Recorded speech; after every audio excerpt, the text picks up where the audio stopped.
Chapter 2. Ron's Failure. Pass the potatoes, would you, Harry? Teddy Lupin asked across the table in the dining room of number 12, Grimoire Place. Harry passed the bowl over to Teddy, who today was red-haired, slightly freckled and sporting a matching goatee. It was a look he often bore. Harry assumed it was a style he had picked up out of admiration for the Weasleys. Certainly, Teddy admired Victor very much and had grown up with much of the Weasley clan around him. Teddy dumped 4 or 5 potatoes onto his plate and placed the bowl back on the table. Ginny, meanwhile, handed out goblets of pumpkin juice, then sat down next to her husband. Filling the table were Lily, Hugo and Ron, who sat on the opposite side of Hermione, Harry and Ginny. "So how did it go at the office this morning?" Ginny asked Harry. "Well, slow, we really have nothing to go on," Harry replied between mouthfuls of steak and kidney pie. Harry had been at the ministry at the break of dawn and had spent the last 6 hours trying to find out as much as he could about the type of magic and/or wand that he'd confronted the night previous. Lily and Hugo were eating their potatoes and vegetables, talking quietly between themselves. Harry heard the words seeker and canons among their murmurs. "So you really think they were Muggles, then?" Teddy chimed in. "They definitely were."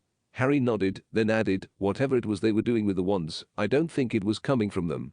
"It's so odd," Hermione said. "I've never heard of any sort of magic that can empower Muggles."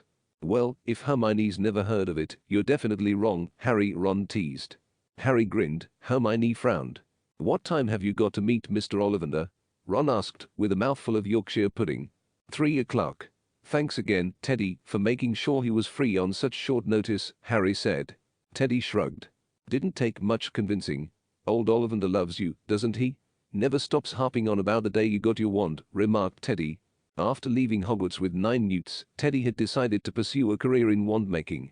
Mr. Ollivander had gladly accepted him as an apprentice, considering he was getting so old he sometimes struggled to maintain the workload on his own. Harry glanced over at Lily to see the sprout on her fork turn into a meatball the second before she put it in her mouth. "Lily, stop transfiguring your food," Harry said sternly. Lily rolled her eyes. "I can't help it, Dad. I haven't started Hogwarts yet, I'm not in control of my magic." "We both know that's a lie," Ginny intervened, "and don't talk back to your father like that." Ginny's reprimand seemed to sink in, and Lily's newly transfigured meatball turned back into a sprout, much to Lily's displeasure. "So, you think Ollivander will be able to tell you whose wand that is?" Ron asked. "Well, the wands we picked up are just copies, but if Ollivander can tell us who has the original, we can finally find out who is behind all the Muggle unrest," Harry explained. "I've got to head back to the shop this afternoon to help George with some stock. I'll come with you, shall I?" Ron asked, a little too innocently. Harry nodded and stuffed a few sprouts in his mouth, so he wouldn't have to comment further. He had noticed it last night too. Ron's willingness to jump in and help, although he was no longer part of the Auror Department. Ron had helped him through the toughest times of his life, and Harry would like nothing more than to have his best friend at his side every day. However, he knew that ministry regulations wouldn't allow non-employees on Auror cases except for special circumstances. Harry decided he would go with Ron to Diagon Alley and hoped he wouldn't have to tell Ron to leave before he got to Ollivander's. A short while later, Harry excused himself from the table, waving his wand at his plate. It cleared itself as he did so, and once finished, Harry prepared to leave. When Ron was also ready, the two of them bid their goodbyes and set off for Diagon Alley. Apparating a few yards away from Weasley's Wizard Wheezes, Ron turned to Harry. "How about we meet up in the Leaky Cauldron later?" he suggested. "Once you've finished with Ollivander." "Sure," Harry replied. "I have to meet Kingsley there later, anyway." The door to the Weasley joke shop opened and a red-haired man, complete with bald spot, came strolling out backwards, mid-conversation. "And you can tell Roderick Hampelham that I will not accept anything less than 2 sickles per pygmy puff if he's buying in bulk. I'm running a joke shop by name, not by nature," George called in to an unseen person. Turning round, he spotted Harry and Ron. "R11," George beamed, "and Harry." "Don't call me that," Ron growled. "Come to help us with the stock to have you, Harry? Got 25 boxes of assorted jumping toadstools that need sorting." Harry grinned. "Not today, George. Auror business," Harry said. Say no more," George nodded. "Just let me know if Voldemort breaks out of his grave, won't you?" Harry chuckled. "Would I ever let you down?" Harry turned his attention to the younger Weasley. "So Leaky Cauldron in about an hour, Ron?" Harry asked. "Yeah, Ron started, but George cut in. "Make it 2. We have a lot of work to do, little bro." George went back into the shop without another word, having changed the poster in his window from "Buy 1 pygmy, get 1 free" to limited stock. Get this season's pygmy puffs less than half price while you still can. Ron sighed. 2 hours, I guess, then. And with a goodbye to Harry, he joined George inside the shop. Harry continued on through Diagon Alley until he arrived at Mr. Ollivander's. It was and always had been a dusty, cramped little shop with gold lettering above the door reading, Ollivander's, makers of fine ones since 382 BC. Harry was 5 minutes early of their scheduled meeting time, but with nothing better to do to kill the time, Harry opened the door and stepped into the shop.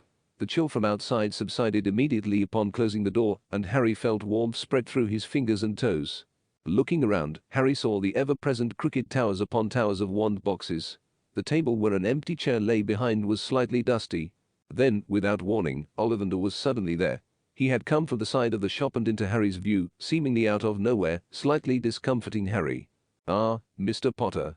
Mr. Ollivander smiled, his face more lined and ancient, his hair more white and wiry than it had ever been before. "Hello, Mr. Ollivander," Harry said, reaching over the table to shake his hand. Yes, and how is young Albus getting used to his new wand?" Mr. Ollivander asked, before adding, "Cherry, dragon heartstring, 12 inches, as far as I recall." "Well, you know, Mr. Ollivander, as head Auror, I have to say he wasn't allowed to use it before starting Hogwarts," Harry said, then leaned in with a quieter tone. "But as a father, I allowed him to test it out a little, and he was very comfortable with it." Harry grinned and winked. Ollivander returned the grin. "Wonderful, but of course, I don't think you came here to discuss your children's wands," Ollivander mused. There was an air of curiosity about him that Harry had always sensed and both liked and disliked. Harry had not told Ollivander why he needed to see him, and any possible wand mystery was something Ollivander positively thrived on. "Well, no, I actually came because of our business. You see, there's been some trouble lately with Muggles. Someone has been sending them off on a rage, starting riots, and the Muggles seem to have no recollection or understanding afterwards," Harry started. "Interesting, but I fail to see how that is related to wand making." Ollivander frowned. "Well, you see, the Muggles had wands and were producing magic," Harry said. Ollivander stared at him for a moment with a puzzled expression. "Impossible," he muttered finally. "I thought so too, until last night," Harry replied. Harry slipped his hand into his robe pocket and pulled out the short wand he'd taken from one of the Muggles the night before. He slid it across the table to Ollivander. "This wand and many copies exactly like it were what the Muggles used," Harry said. Ollivander took the wand curiously and lifted it up and down in his hand, as if measuring its weight. "That is no wand," Ollivander declared, shaking his head. "It has no core." "No core?" Harry frowned. "But that makes no sense. They definitely used magic. I fought them." Ollivander studied the wand further, looking at it from all angles and at one point, bizarrely, balancing it on his head. "Wood from the cashew tree, 8 inches exactly. Very pliant, but certainly no core," Ollivander explained. Harry tried to think about what this wand was and how it worked without a core. He had never heard of a wand without a core. "I'm not sure what to make of that," Harry started. "But let's just say for the sake of argument that it did have a core. Have you ever sold a wand anything close to this? We believe these so-called wands may be some sort of copy of an original. The owner of that original may be behind this whole thing." Ollivander handed the wand back to Harry. "I'm afraid I've never sold a wand like this," he asserted, sighing. Harry pressed. "You're quite sure, sir?" Ollivander nodded curtly. "Certainly," he said. "I have never made wands from this wood. It is from the cashew tree, a type of evergreen, and is quite an obscure tree choice for wand making." Harry's shoulders sank a little in disappointment. Desperate, he continued his questioning. "Do you know any wand makers who might have made a wand like this?" Harry asked. Ollivander looked to be in deep thought for a moment before replying. "I can't think of any wand makers specifically, but if anyone has, the likelihood is that they'd be South American." "South American?" Harry repeated. "Indeed," affirmed Ollivander. "The cashew tree is common there. I'm sorry I can't be of more help." Harry pocketed the wand. "Nonsense, Mr. Ollivander. You've been a great help," Harry lied, and then in an effort to make it sound more plausible added, "You've at least told me where to look next." "Thank you. Any time, Mr. Potter. Let me know what you find if you think I may be able to help you further." A little while later, after taking a stroll around Diagon Alley to gather his thoughts and quickly visiting Gringotts to withdraw some gold, Harry shuffled back to the Leaky Cauldron and approached the bar. Seamus Finnegan, short, stocky, sandy-haired and with a large sandy beard to match, greeted him. "Harry, me pal. How are you?" Seamus asked cheerfully. "I'm all right, thanks, Seamus. Business good?" "Aye, about as good as I expected." "How's the little ones?" Seamus asked, pouring Harry a butterbeer. "Just sent off Albus to Hogwarts yesterday. Gryffindor," Harry said with obvious pride. Seamus grinned. "Obviously." Seamus considered this for a moment, then asked, "Did I hear right? Malfoy's kid a Gryffindor too?" You did, Harry confirmed. Seamus's eyes widened, his grin grew wider. Blimey. Now I've heard it all, fella, declared Seamus, adding, there you go, as he handed Harry his butterbeer. Thanks, Harry replied, sliding 3 sickles across the bar before moving over to a corner booth to wait for Ron and Kingsley. Harry was midway through his pint when Kingsley Shacklebolt came in through the door, looking a little flustered from the blustery wind that had picked up outside as evening approached. Behind him was a younger man, black and broad-shouldered, with fuzzy black hair, almost like a younger Kingsley who never went bald. Harry, Kingsley said with a nod, leaning over to shake his hand. This is my nephew, Bokamoso. Boka, this is Harry Potter. The young man leaned over and shook Harry's hand, too somewhat shakily, and took a seat opposite him as Kingsley approached the bar to get drinks. It is an honor to meet you, Mr. Potter, Bokamoso said courteously. His voice was slightly higher than Kingsley's, but still carried a certain bass to it. Boka seemed excitable and outgoing. Harry imagined he was the type of person who always stood out in his social groups. It was slightly bizarre seeing someone who resembled Kingsley so much, yet lacked his calming aura. Nice to meet you too, Harry replied politely. A few seconds later, Kingsley returned to the table with 3 butterbeers and sat down also. Hope you haven't been waiting too long. I had to deal with some paperwork. And of course, I had to meet Boka. Not at all, I only arrived about 10 minutes ago, myself, Harry said. So what brings you to London, Boka? I'm hoping to get into the Auror Department, Boka said, somewhat sheepishly and all too aware that Harry himself was head of the department. Harry noticed Boka's accent was somewhat thicker than Kingsley's, although he spoke English exceptionally well. Harry raised his brow and glanced over at Kingsley. Is he any good? He inquired, grinning. Kingsley barked a short laugh. Well, he has a good work ethic, Kingsley said kindly. Got all your newts? Harry asked Boka. Newts? Boka frowned, confused. Ah, you see, Harry, Kingsley interrupted. Boka studied abroad. Uagadou School of Magic. Harry remembered reading about Uagadou. It was an African school, located in the Mountains of the Moon, in western Uganda. It was known as the biggest wizarding school in the world, accepting students from all over the African continent. Photographs of the school that Harry had seen revealed a breathtaking edifice, carved out of the very mountain itself. Mist enshrouded the school often, giving it the illusion of floating in mid-air. Harry had always thought it would be an incredibly interesting place to visit. I see. So, you think you have what it takes to be part of the greatest Auror department in the world? Boka nodded feverishly. Oh, yes. You know, with the correct training and such, I think I could be a great asset. My magic is wandless, and I can transform into a cheetah. I am also an accomplished transfigurer and alchemist. Boka said all of this very quickly, with an attempted air of confidence, but Harry could sense the nerves in him. He was not surprised, considering how everyone seemed to think of Harry as some kind of living legend, even though he'd always tried to dissuade that notion. That's impressive, Harry said truthfully. He had never met anyone who could use magic without a wand, although he was aware that African magical culture had not taken to wands as widely as Britain. The school year ends in August in Uagadou. As soon as Boka finished school, he contacted me asking for a job. Of course, I don't intend to show favoritism. But since he's from a foreign school, it can be difficult to get your foot in the door, so I thought I'd bring Boka along today to meet you. Well, I'd be delighted to have you on board, if you are willing and able to learn. Harry nodded. Kingsley's approval is as good as 20 newts if you ask me. Boka grinned. Suddenly, through the doors of the leaky cauldron came a silver terrier. Harry recognized it as Ron's patroness as it walked up to the booth. Sorry, Harry. Can't make it. Hermione has to go into the office. I have Hugo. Another time. That's my fault, Kingsley said apologetically. I had to call in Hermione to deal with some of the paperwork, and the prophet wants some information, so she'll be addressing that too. Joys of being head of magical law enforcement, eh? I have heard many things about you and what you have achieved.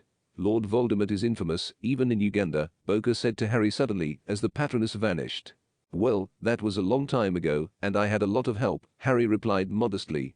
But not just that, I've also read about how you, Ron Weasley and Neville Longbottom, were the 3 newest Auror recruits after the war. You helped round up the remaining Death Eaters, Boka said. Kingsley turned to Harry. As you can tell, Boka admires what you've achieved very much. But, if you wouldn't mind indulging, how is it that you are the only one of the 3 still in the department? Boka asked, curiously. Kingsley cleared his throat. Maybe that's a discussion for another time, he said awkwardly. Harry shook off his worries with a wave of his hand. No, it's fine. I think Boka should probably hear. Being an Auror is no picnic, Harry said. Harry turned to Boka. The 3 of us started in the Auror department at the same time, as you know. It's true, we helped the Auror department round up the Death Eaters during our junior years. At the turn of the millennium, Professor Sprout, who had been herbology teacher at Hogwarts for decades, announced her retirement. Neville, who had always been superb at herbology, decided that he needed to try for his dream job, so he applied, got the job, and resigned from the Auror office. He's still the herbology teacher now. For a few years he was the landlord of this very pub with his wife Hannah Abbott, but they've since sold up to Seamus there and moved to Godric's Hollow, Harry said. Boker seemed thrilled to be hearing new details directly from the source. And Mr. Weasley? He asked. I know he runs the joke shop down the road with his brother now, but I never did understand why he left the Auror office in the first place. Well, with Ron it's slightly more complicated, Harry sighed. Boker sat quietly and waited. Ron and I were doing well, I think.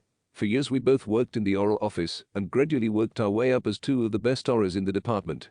At that time, Gawain Roberts was head Auror. We knew he was going to retire soon, and word had it that we were both the favorites to be chosen as his successor, Harry said, stopping only to sip his butterbeer. Then we met Brennan Greaves, Harry said grimly. Kingsley looked grave. Boker turned his head, looking from one man to the other, frowning. I don't think I've heard the name, Boker said. I don't expect you have, Harry replied. But he was a wizard and he was mentally ill. We never did really understand what was wrong with him. But in February of 2006, he took to the streets of London and started attacking Muggles. Boker grimaced. Harry continued. Ron Weasley was the first Auror on the scene. He had received reports of a disturbance and sent a patronus to the rest of us, while he went ahead to investigate. Brennan Greaves was madly dangerous, there was no reasoning with him, he didn't even seem to be fully aware of his own destruction. Ron dueled him bravely, but Greaves was vicious. Harry paused to drink again. No one spoke. He caught Ron off guard with a curse and Ron was disarmed. It took Ron a few moments to retrieve his wand. As soon as he did, he jumped back up to his feet and deflected at least 10 killing curses, meant to hit Muggles with extraordinary charms, causing obstacles to fly in the paths of the curses. But there was one killing curse he was unable to block in time. It hit and killed a 7-year-old Muggle girl. Boker gasped.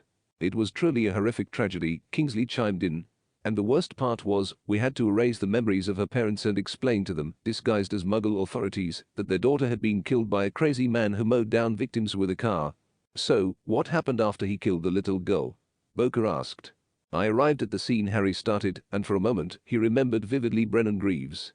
Matted dark hair, bulging black eyes, and a sunken, hollow face waving his wand around furiously. And Ron face contorted in rage and tears fighting back. In between them, the small body of a Muggle girl, dressed for winter, lay unmoving.